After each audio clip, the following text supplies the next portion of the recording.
The Galactic Council chamber hummed with nervous energy as representatives from 12 civilizations gathered for the historic Peace Summit.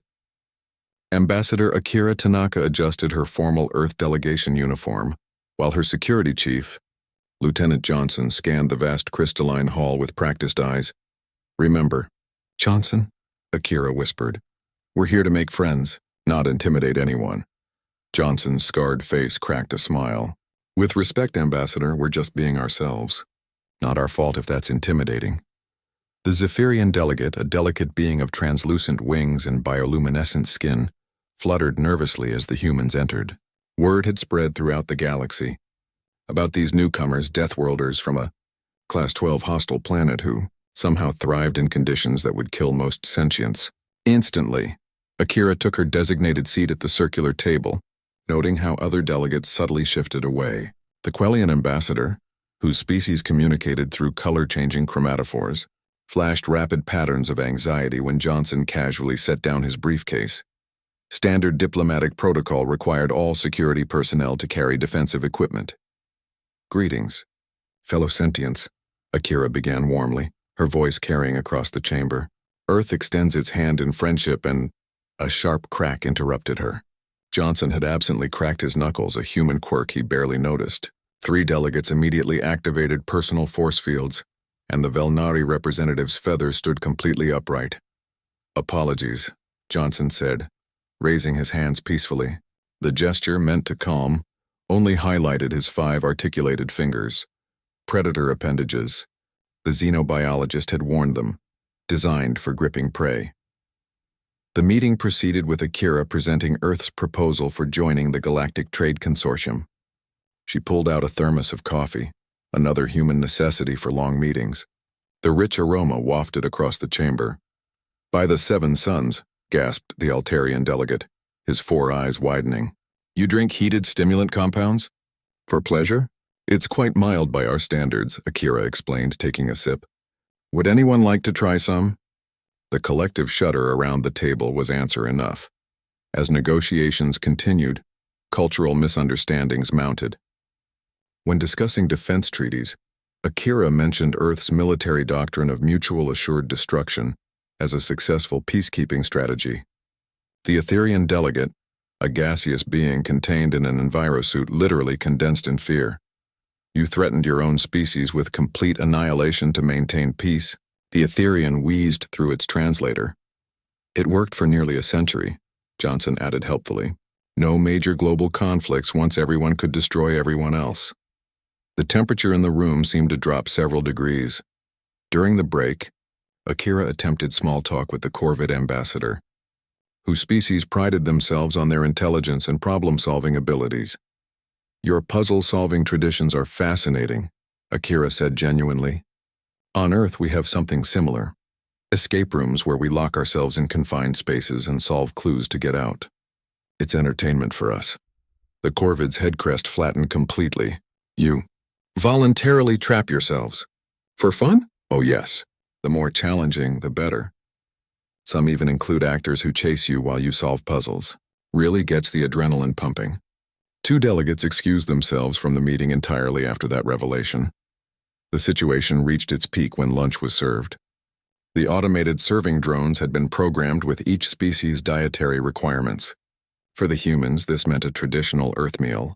Johnson bit into his sandwich with visible satisfaction, while Akira enjoyed her sushi. The herbivoran delegate watched in horror. "You're consuming flesh.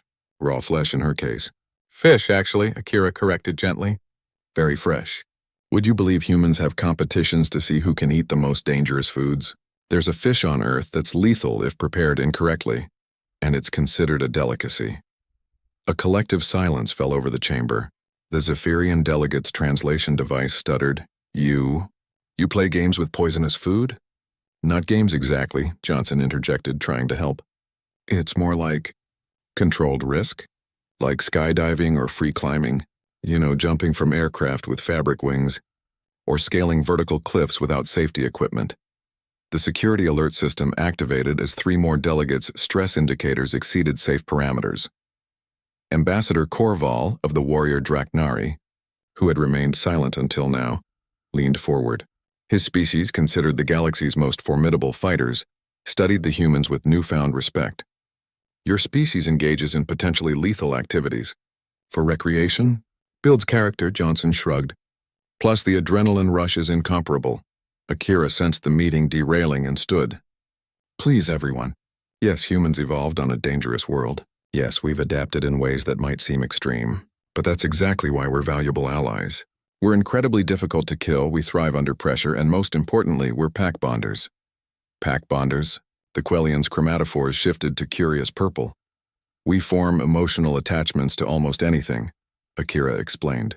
Other species AI, even inanimate objects. I once knew a soldier who named his rifle and mourned when it was destroyed. Johnson here adopted what you'd consider a deadly predator as a pet. Mr. Whiskers is a good boy, Johnson defended. Sure, he's a 100-pound Maine Coon cat, but he's gentle. Usually. The revelation that humans kept predators as companions sent another wave of anxiety through the room. Corval stood slowly. I believe I understand. Humans are not mere deathworlders. You're deathworld tamers. You don't just survive danger, you befriend it, consume it, play with it. He paused. The Draknari vote to accept Earth into the consortium. Any species insane enough to domesticate predators and drink stimulants for pleasure is exactly who we want as allies, not enemies.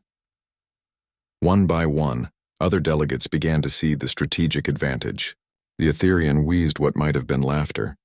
The human saying, keep your friends close and enemies closer, takes new meaning.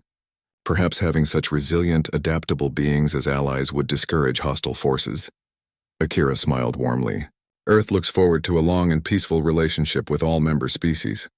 And please, don't let our biology frighten you. We're actually quite friendly. We only bite when necessary. Johnson facepalmed at her attempted joke, but the damage was done. The Velnari delegate fainted outright. As the meeting concluded with Earth's provisional acceptance into the consortium, Akira and Johnson headed back to their ship. Think we made a good impression? Johnson asked. We terrified them into accepting us, Akira laughed. Though I don't think that was the plan. Hey, whatever works. Wait until they learn about our nuclear launch codes being all zeros for decades, or that we've weaponized everything from dolphins to plagues throughout history. Let's save those revelations for the second meeting, Akira suggested. We've scared them enough for one day. Back in the chamber, the other delegates remained, discussing humanity's addition. The consensus was clear. Humans were absolutely terrifying. But perhaps having the galaxy's most casually destructive species as friends was far better than the alternative. The Zephyrian delegate summarized everyone's thoughts perfectly. May the cosmos help whoever decides to make humanity their enemy.